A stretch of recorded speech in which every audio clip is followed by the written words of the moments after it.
இந்த ட்ரம்ப்போட டாரிஃப் வார் இது உலக அளவு ஒரு பிரச்சனை வருமா? இந்தியாவுக்கு வரை ஷேர் மார்க்கெட் மியூச்சுவல் ஃபண்டில் இருக்கிறவங்களுக்கு இந்த ஒரு கேள்வி வரும் சார், நாமளை பாதிக்குமா? என்னன்னா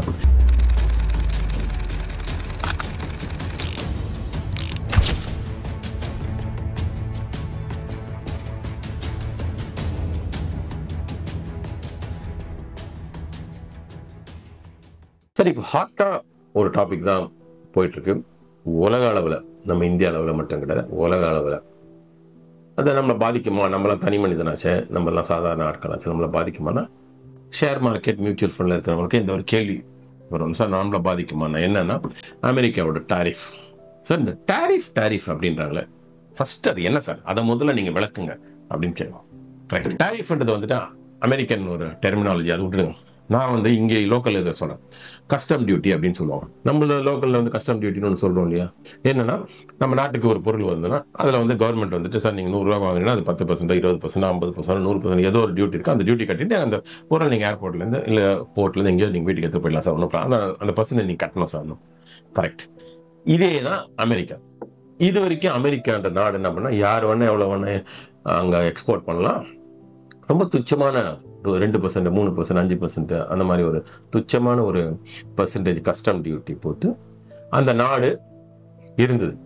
இப்போ என்ன பண்ணா ட்ரம்ப்பு, இந்த மாதிரி நீங்கள் எல்லாம் எக்ஸ்போர்ட் பண்ணிகிட்டே இருக்கிறீங்க, நாங்கள் பாட்டுக்கு வாங்கிட்டே இருக்கிறோம், ஆனால் அதே நாங்கள் எக்ஸ்போர்ட் உங்களுக்கு பண்ணினேன்னா நீங்கள் வாங்குறது ரெடியா இல்லை. நீங்கள் என்ன பண்ணுறீங்க, 100 ரூபா நீங்கள் ஒரு 100 ரூபாய்க்கு ஒரு பொருள் அனுப்பிச்சா நான் 2%, 2 ரூபா நான் வாங்கிக்கிட்டு 102 ரூபாய்க்கு நான் அமெரிக்காவில் விட்டுறேன். ஆனால் இதே நான் இந்தியாவுக்கு அனுப்பிச்சேன்னா 100 ரூபா ஒரு பொருள் அனுப்பிச்சா நீங்கள் 20% இல்லை 25% இல்லை 50% போட்டு 100 ரூபா பொருள் 150 ரூபாய்க்கு நான் அப்போ தான் அவங்க வாங்குறாங்க இந்தியாவில். அதனால் எனக்கு நஷ்டமாகுது அப்படின்னு. உண்மைதான், அதில் மாட்டேன். அவர் சொன்னது 100% உண்மை. ஓகே, சரி. இப்போ இது நம்மளை பாதிக்குமா அப்படின்னா ஒன்றை சொல்கிறேன், ஒண்ணுமே ஆகாது.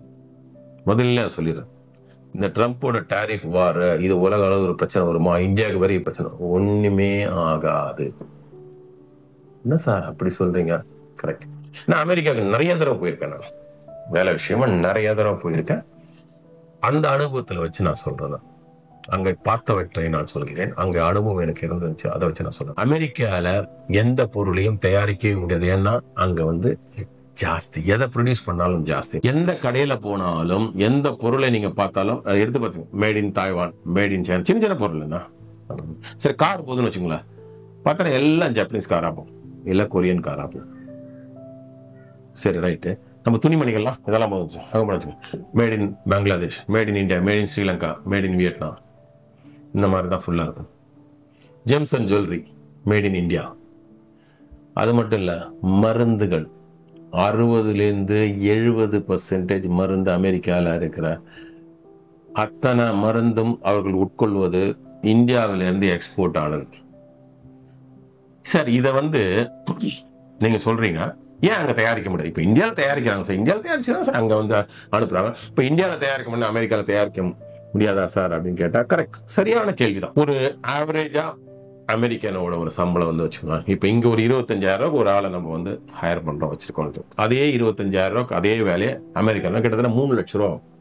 அது அஃப்கோர்ஸ் நீங்க டாலர்ல போட்டு இந்தியன் ருபீஸ்ல போட்டு கம்பேர் பண்ணாதீங்க சார் அப்படின்னு சொன்னா இல்லை, இந்த நேரத்தில் இது கம்பேர் பண்ணி தான் ஆகும், வேற வழி கிடையாது. ஏன்னா இது ரொம்ப முக்கியமான ஒரு பாயிண்ட். 3 லட்சம் ரூபாய்க்கு அங்க ஒரு ஆளை நம்ம எடுக்கணும். அதே இங்க 25,000 ரூபாய்க்கு இந்தியாவில் ரெக்ரூட் பண்ண முடியும், ஹையர் பண்ண முடியும் ஒரு கம்பெனில. அப்ப யோசிச்சு பாருங்க, இங்க 10 பேரு வச்சு ஒரு கம்பெனி ரன் பண்றோம் வச்சுங்களேன், 2.5 லட்ச ரூபா செலவு. அதே அங்க 10 பேர்னா 3 லட்சம் × 10 30 லட்ச ரூபா, இங்க 2.5 லட்ச ரூபா. அப்ப அமெரிக்கன்ஸ் என்ன பண்ணுவோம், நம்ம ஊர்ல அது தயாரிக்கிறது கஷ்டம், இந்தியாவுக்கு அனுப்பு, அங்க 2.5 லட்ச ரூபா 10 பேர் அதை அங்க தயாரிக்கிட்டோம். அவன் கொஞ்சம் லாபம் எல்லாம் போட்டுட்டு அதே 2.5 லட்சம் பிளஸ் இன்னொரு 2 லட்சம் ஓவர் ஹெட் அது செலவுகள் போட்டு 5 லட்ச ரூபாய்க்கு ஒரு பொருளை நம்மிடம் விற்பான். அதே நம்ம தயாரிக்கணும்னா 30 லட்சம் பிளஸ் லோக்கல் செலவு அதெல்லாம் பொறுத்த ஒரு 10 லட்சம் 15 லட்சம் 20 லட்சம் 50 லட்ச ரூபா செலவு. அதே நம்ம இந்தியாவில் 5 லட்சம் தான், இல்லை இன்னொரு 1 லட்சம் 2 லட்சம் போட்டுக்கோம், தப்பு. அப்படி எவ்வளவு கம்மியாகும். இதுதான் உண்மை, இதுதான் நிதர்சன உண்மை. அதனால ட்ரம்ப் சொன்ன மாதிரி அமெரிக்கால தான் இனிமேல் எல்லாம் தயாரிக்கணும், இங்க இருக்கிறவங்களாம் வேலை வாய்ப்பு கிடைக்கணும், அப்படி இருந்தால் தான் நாடு ஒரு நான் அமெரிக்கானா மாற்ற போகிறேன், இங்கே அமெரிக்கா நாடு மிக செழிப்பாக நடக்கவே நடக்காது, முடியவே முடியாது. இதுதான் உண்மை. அதனால அவன் ட்ரம்ப் டாரிஃப் போட்டாரே, கஸ்டம் டியூட்டி போட்டாரே, அதனால வந்து இப்போ இது பிரச்சனை ஆகுமா, நம்ம இந்தியாவுக்கு எக்ஸ்போர்ட் பண்ண முடியாதுன்னா, இதெல்லாம் சும்மா பேசுவாங்க சார். நடக்காது. ஏன் நடக்காது அப்படின்னா, ஒன்று யோசிச்சு பாருங்க. ஒரு பொருள் நம்ம ஊர்ல ஒரு அரிசின்னு வச்சுக்கோங்க, 50 ரூபா விற்குது. சரி, வாங்கிட்டு இருக்கீங்க. திடீர்னு அதனால பார்த்தோன்னா அடுத்த நாள் பார்த்தா 100 ரூபாண்ணா. 100 ரூபா என்னப்பா 100 ரூபா? நேற்று 50 ரூபா சொன்னீங்க, 50 ரூபா. ஆமா சார், கஸ்டம் டியூட்டிலாம் போட்டு அதனால ஆகிப்போச்சு அப்படின்ற மாதிரி ஒரு சூழல் இந்தியாவுக்கு வந்து நமக்கு எவ்வளோ கஷ்டம். அதே மாதிரி அமெரிக்காவில் இன்னைக்கு ஒரு பொருளை வாங்குறேன் 100 ரூபாய்க்கு போகிறேன், 102 ரூபாய்க்கு அவங்க வந்து கஸ்டம் டியூட்டி 2% போட்டு 102 ரூபாய்க்கு அமெரிக்காவில் மார்க்கெட்டுக்கு போகுது. இதே அமெரிக்காவில் ட்ரம்ப் நான் சொல்றேன் 50% நான் போட போறேன். அப்போ 100 ரூபாய்க்கு ஒரு பொருளை 50% டாரிஃப் போட்டு கஸ்டம் டியூட்டி போட்டு 150 ரூபாய்க்கு அமெரிக்கா உள்ளே சென்றால் அவனோட லாபம் சேர்த்து 175 ரூபாய்க்கு விற்பான். 110 ரூபாய்க்கு வித்திருந்த பொருள் அமெரிக்காவில் 175 ரூபாய்க்கு அவனே விற்க வேண்டியது. யார் வாங்குவார்கள்? இல்ல வாங்குவதற்கு எவ்வளவு கஷ்டம். வாங்குவார்கள், இல்லைன்னு சொல்ல முடியாது. எப்படி முடியும்? எக்கானமி பொருளாதாரம் தாங்குமா? அத்தனை சார், அவங்க எல்லாம் நிறைய பணம். அதெல்லாம் சும்மா ஆவரேஜ் அமெரிக்கன்ஸ் எல்லாம் நான் பார்த்துருக்கேன். கஷ்டப்படுற எவ்வளவு பேரை நான் பார்த்துருக்கேன். 3 லட்ச ரூபா சம்பளம், 3 லட்ச ரூபா சம்பளம், 3 லட்ச ரூபா அதுக்கு தகுந்த மாதிரி செலவு அங்க இருக்கும். மாசம் மாசம் அப்படி டைட்டா தான் நிறைய அமெரிக்கன்ஸ், ஆவரேஜ் அமெரிக்கன்ஸ் கஷ்டப்பட்டு தான் வாழறாங்க. கிரெடிட் கார்டில் ஸ்வைப் பண்ணி. ஓகேங்களா? ஸோ அவங்களுக்கு சரி இல்லை, அவங்களுக்கு அது ஒரு கஷ்டமான ஒரு விஷயம். சரி, ரைட், ஓகே. துணிமணி வாங்க மாட்டோம், சைனாவில் இப்போ இந்த டாய்ஸ் அதெல்லாம் வாங்க மாட்டோம், ரைட், ஓகே. ஆனால் மருந்து என்ன பண்ணுவீங்க? மருந்து வாங்கி தானே ஆகணும் இல்லையா? மருந்துக்கு இங்கே 100 ரூபாய்க்கு செலவு பண்ணி எக்ஸ்ட்ரா 50% போட்டு 150 ரூபாய் அவங்க என்ன பண்ணுவோம்? மருந்து வந்து சரி அங்கேயே தயாரிக்கணும்னு முடியவே முடியாது. 100 ரூபாய்க்கு இங்கே பொருள் அங்கே சரி எடுத்து 1000 ரூபா. அதனால அமெரிக்காவில் தயாரிக்கிறது நாட் பாசிபிள். இன்னைக்கு அது ப்ராக்டிக்கலா பாசிபிள் கிடையாது. அதனால அவர் வந்து இப்போ இந்த சால்ஜாப்லாம் சொல்லுவார், இல்லை சார் நான் ஏற்கனவே வந்து எலெக்ஷனில் நான் வாக்குறுதி கொடுத்துட்டேன், இதை பண்ண போறேன், அதை பண்ண போறேன், அதனால கொஞ்சம் அப்படி பண்ணிட்டு இருக்காரு. இது எல்லாம் ஃபிசில் அவுட் ஆகிடும். அதாவது மேகம் அப்படியே இருக்குல்ல, அப்படி திரும்பி பார்த்தா மேகம் அப்படியே ஒன்றுமே இல்லாமல் அப்படி போயிடும் இல்லையா, மறைந்து விடும். அதே மாதிரி இன்னும் சில நாள்லையோ இல்லை சில காலங்கள் எல்லாம் மறைஞ்சு போயிட்டு எல்லாம் சுமூகமாக போயிட்டு எல்லாம் பேசி தீர்த்துப்பாங்க. ஏன்னா அதுதான் நடக்க போகுது கடைசியில்.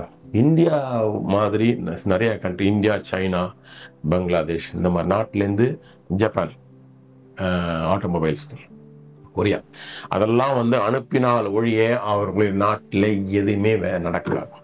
இந்த நாட்டெல்லாம் டிபெண்ட் பண்ணி தான். அதுவும் மருந்தெல்லாம் இந்தியாவிலேருந்து போகலன்னா அவங்க காலியாக யோசிச்சு பாருங்க.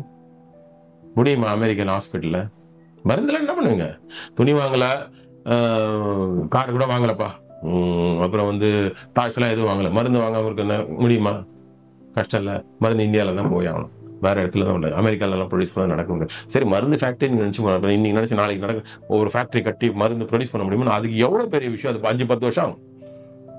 ஒரு மருந்து ஒரு ஃபேக்ட்ரி, ஃபார்மஸ்டிக்கல் ஃபேக்டரியை வந்துட்டு அதை வந்து இது பண்ணி ஓப்பன் பண்ணி அதுக்கப்புறம் அதை வந்து மேனுஃபேக்சர் பண்ணி அதை டெஸ்ட் பண்ணிட்டு எவ்வளோ விஷயம் இருக்கு, எவ்வளோ பெரிய பெரிய ப்ராசஸ் அது நடக்கிற காரியமா?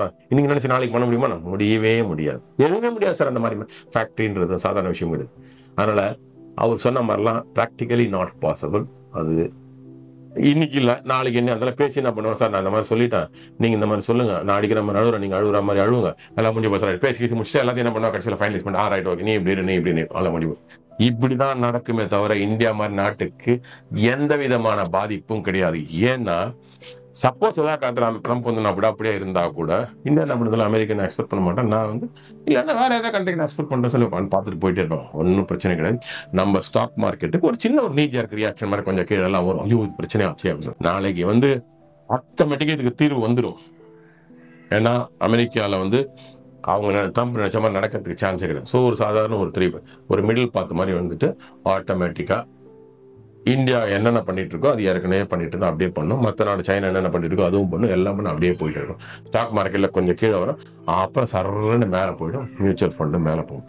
அதனால இன்வெஸ்ட்மெண்ட் பண்ணக்கூடிய அத்தனை பேருக்கும் இது ஒரு பெரிய விஷயமே கிடையாது. இந்த காதில் வாங்கி அந்த காதில் விட்டு போயிட்டு இருங்க. டாரிஃப் ஆகாவோன்னு குதிச்சு யாராவது ஒருத்தர் வந்துட்டு இதோட நாடே காலி, இதோட பிரச்சனை தான் அப்படி இப்படின்னு யாரும் சொன்ன தயவு செஞ்சு அவரை கொஞ்சம் ஒதுங்கிடுங்க சார் அப்படின்னு சொல்லுங்க. இதுதான் நிதர்சனமான ஒன்று, இதுதான் நடக்க போகிறது. ஓகேங்களா? இதுல உங்களுக்கு ஏதாவது கிளாரிபிகேஷன் வேணும்னா நீங்க வந்து கமெண்ட்ஸ் காலத்துல போடுங்க. ஓகேங்களா? ரைட், நன்றி.